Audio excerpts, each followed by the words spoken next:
اور آخری بات تمہیں کہتا ہوں، اللہ نے تمہیں دیا ہے، اپنی طرف سے قربانی کر رہے ہو، اپنے مرحومین کی طرف سے بھی قربانی کر سکتے ہو۔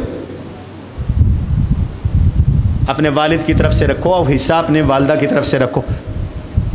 حضور کے سچے امتی ہو تو حضور کی طرف سے رکھ لو۔ صحابہ سے پیار ہے، خلفائے راشدین حضرت ابو بکر، حضرت عمر، حضرت عثمان، حضرت علی کا حصہ رکھ لو۔ امہات المؤمنین کے نام کی قربانیاں رکھ لو، اللہ برکت عطا کریں۔ لوگ پیسہ لگا رہے ہیں لوگ دنیا کو خوش کرنے کے لیے، تم رب کو خوش کرنے کے لیے پیسہ لگاؤ۔ وہ ایک سیاستدان آئی ہمارے شہر میں، ماشاءاللہ 5 تولے کے تاج پہنائے تمہارے شہر والوں نے۔ 1 تولہ تو اللہ کے رستے میں بھی دے دیتے کبھی زندگی میں، پتہ نہیں اپنی بیوی کو بھی 5 تولے پہنایا، تم نے نہیں پہنایا۔ خان صاحب ہنستے ہیں، سچ کہہ رہا ہوں کہ غلط کہہ رہا ہوں؟ اللہ کے رستے میں خرچ کرو، ایک واجب قربانی ہے، نفل قربانی جتنی رکھو رکھ سکتے ہو، اور رکھتے ہیں۔ میں نے اپنے دوستوں کو میسج کیا، میں نے کہا فرض قربانیاں گھر رکھو، نفل قربانیاں حضور کے نام کی، صحابہ کے نام کی، ازواج مطہرات کے نام کی قربانیاں، آل بیت کے نام کی قربانیاں، حسن و حسین کے نام کی ایصال ثواب کی قربانیاں مدرسے میں دو۔ قربانی بھی ہوگی، ثواب بھی ہوگا، طلبہ گوشت کھائیں گے، دوہرا ثواب ہوگا۔ ہمارے ہاں تو 1000 طلبہ کا کھانا بنتا ہے، اور جناب کئی 100 kg، تقریباً 3000 کلو کے قریب ہمارا مہینہ 1.5 مہینے میں خرچ ہو جاتا ہے گوشت کا۔ تو ہم اس گوشت کو سٹور کرواتے ہیں فیکٹریوں کے اندر پراپر طریقے سے، -20 درجہ سینٹی گریڈ میں، اور ہمارے طلبہ یہ گوشت کھاتے ہیں۔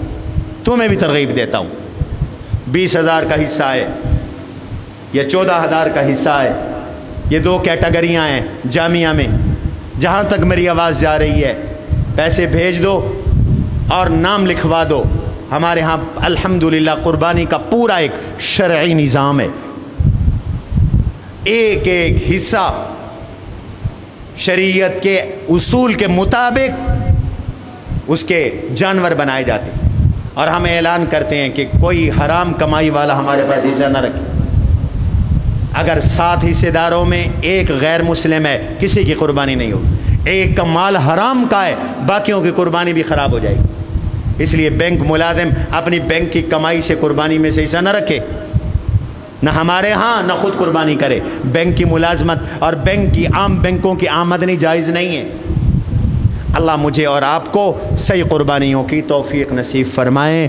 قربانیوں پہ تشریف لائیں، اور قربانی کی جو کھالیں ہیں وہ آپ نے صدقہ کرنی ہے، وہ جامعہ کو دینی ہے۔ آپ کتنے خوش نصیب ہیں کہ آپ کے پاس پورے ملک سے طلباء چل کر پڑھنے کے لیے آتے ہیں۔ آپ میزبان ہیں، یہ مہمان ہیں شیر آباد والوں۔ یہاں سندھ کے طلباء بھی ہیں، پورے پنجاب کے طلباء ہیں۔ اس دفعہ تو لاہور شہر کا ایک بچہ، میں نے اتفاقاً پوچھ لیا، کہنے لگا میں لاہور سے آیا ہوں۔ ہر آپ کے پنجاب کے تقریباً تمام اضلاع کے طلباء،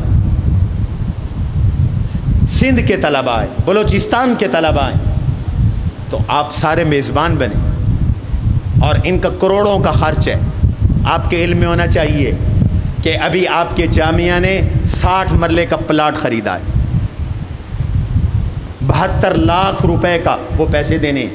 میں نے پہلے بھی کہا تھا، ایک مرلہ وقف کرو، وقف قیامت تک اس کا ثواب ملتا ہے، اور زمین کبھی ختم بھی نہیں ہوتی۔ 1,20,000 روپے سارا اس کا ریٹ ہے۔ آپ کے جامعہ میں 1000 کے قریب طلباء کا کھانا بنتا، 20 لاکھ روپے عملے کا ماہانہ وظیفہ اور تنخواہیں، لاکھوں روپے بجلی اور گیس کے بل ہیں۔ قد عظمت فللأمجاد بانيها ومن يسعى إلى العليا